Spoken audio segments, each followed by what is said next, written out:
Hi, everybody. So today I want to talk about stress and stress on the body and how it affects our hair and it affects our hair shedding. And during this time, a lot of people are under stress. I'm getting a lot of DMs about having more hair shedding than normal. So I wanted to talk about the stress part of it because it plays a huge factor.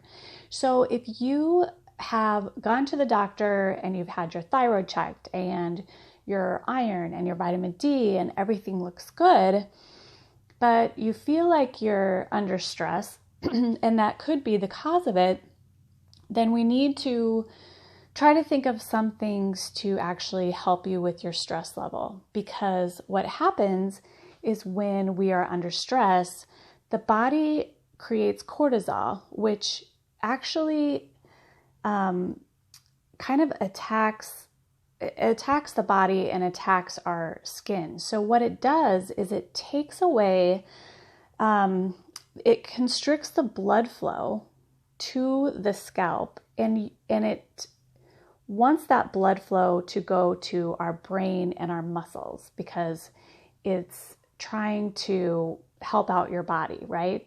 So our hair is not a vital organ. I say it all the time. Our body does not care about our hair. It is the last thing to get the nutrients and oxygen that it needs. So we need to be mindful of what is happening inside our body and try to help that. So if we have this cortisol that fires all the time, it actually changes our skin acid. So a lot of people that are under stress all of a sudden feel like they have more acne or skin issues. So it actually it changes our neurons in the gut, and it does a lot of bad things for not only internally in our body, but for our skin and hair as well.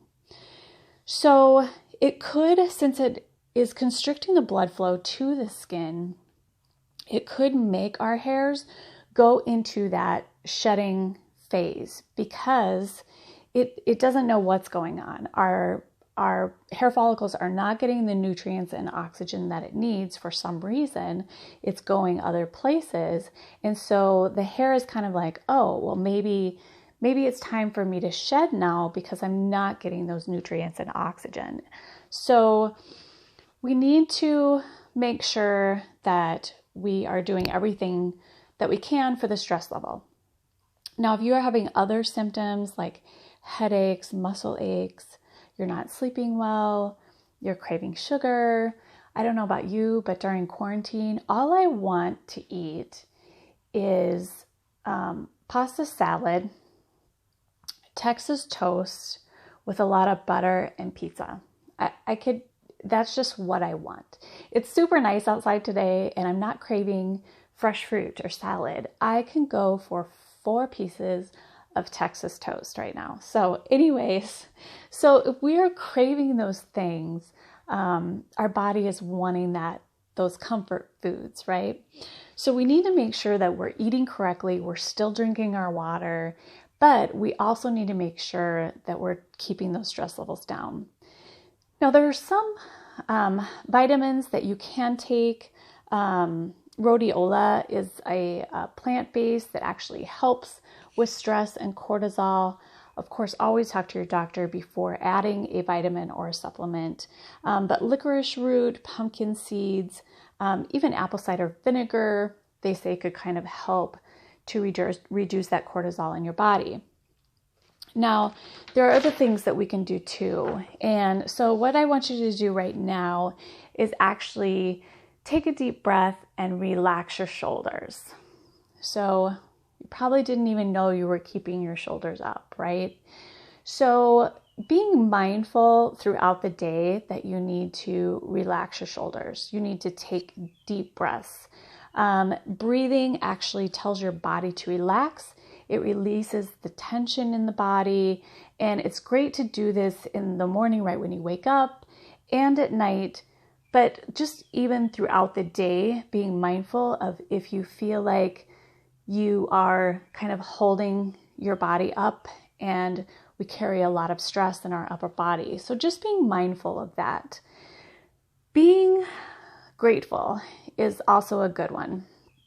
Scientists and studies have shown that being grateful actually relaxes your nervous system and lowers your blood pressure. So I like to do this every night before I go to bed. Think of 3 things that during that day that you were grateful for. And do this while you're breathing and doing your breathing exercises. I like to kind of listen to my breath at night, and it really does help me get to sleep. Exercise. Of course, we know that exercise reduces the stress hormone, the cortisol. It releases endorphins, and it automatically puts you in a good mood. It kind of releases those endorphins for good moods.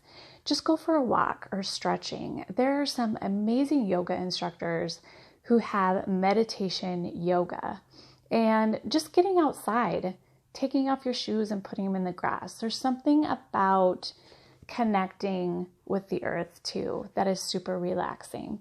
And then the last thing is just have time for yourself. And I know this is really hard with kids at home and things like that, but plan something so you have something to look forward to. Even if it's sitting in the trunk of your car in Starbucks parking lot with your friends in their trunks, sitting in their trunk of their car. Just something that is for you or makes you feel special. Give yourself a facial. Give yourself a deep conditioning treatment. Make sure you have your favorite cocktail or glass of wine with your conditioning treatment. It makes a huge difference. Your hair will love you for it, okay? So just little things like that. I hope this helps some of you. If you have any questions, I try to get to all the comments, and you can leave them below. And I hope you have an amazing day.